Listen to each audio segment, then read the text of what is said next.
Hello বন্ধুরা, এরকম একটা রেসিপি পাওয়ার জন্য আমরা নেব চিচিঙ্গা।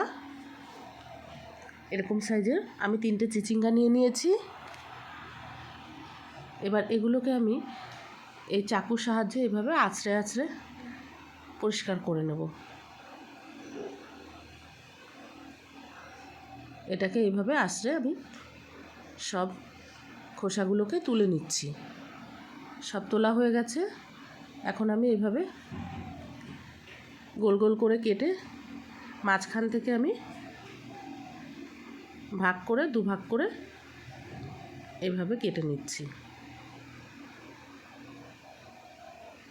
এইভাবে মাঝখান থেকে এইভাবে ফালি দিয়ে দিয়ে আমি দুভাগ করে কেটে নিচ্ছি। তো এরকম করে সব চিচিঙ্গাগুলোকে আমি একইভাবে কেটে নিচ্ছি।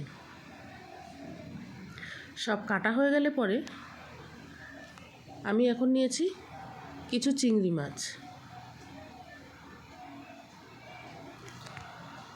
কড়াই গরম হয়ে গেছে, আমি সর্ষের তেল দিয়ে রান্না করছি। এবার দেখুন চিংড়ি মাছগুলোকে আমি ভেজে নিচ্ছি।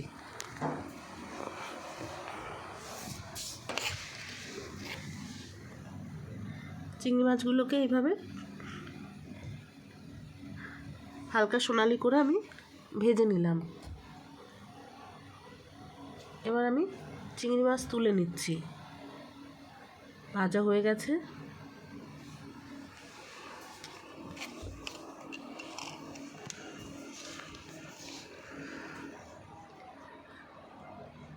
এবার আমি এই সর্ষের তেলে কাঁচা লঙ্কা দিচ্ছি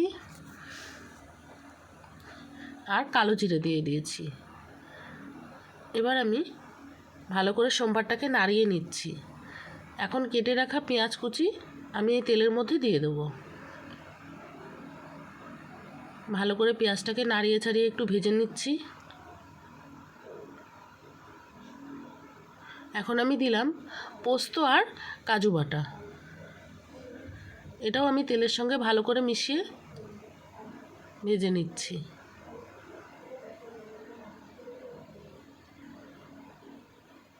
তো এইভাবে আমি সব মশলাটাকে কষিয়ে নিচ্ছি। এখন আমি কেটে রাখা চিচিঙ্গাগুলোকে দিয়ে দিলাম। এখন দিয়ে দেবো আমি হলুদ, লবণ,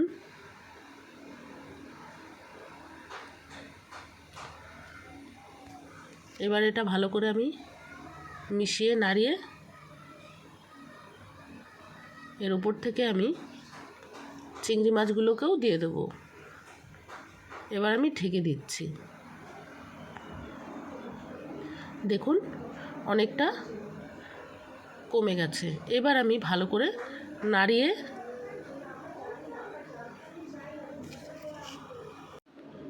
এইভাবে মিশিয়ে দিয়ে আমি বাটি ধোয়া জলটা দিয়ে দিলাম। আর বেশি জল দেব না। এবার এটাতেই সেদ্ধ হবে। ঢাকা দিয়ে দিচ্ছি।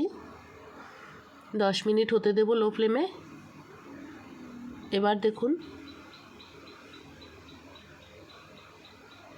জল আস্তে আস্তে ছাড়ছে আর সেদ্ধ হচ্ছে। আবার কিছুক্ষণ আমি এভাবে হতে দেব।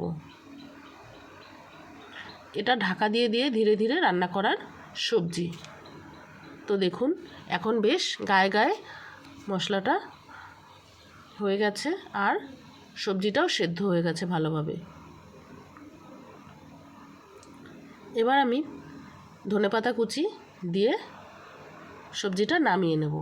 এরকম সবজি ভাত দিয়ে খেতে অসাধারণ লাগবে। আপনারা অবশ্যই বাড়িতে এটা বানিয়ে খেয়ে দেখবেন আর কমেন্টের মাধ্যমে বলবেন কেমন হয়েছে রান্নাটা।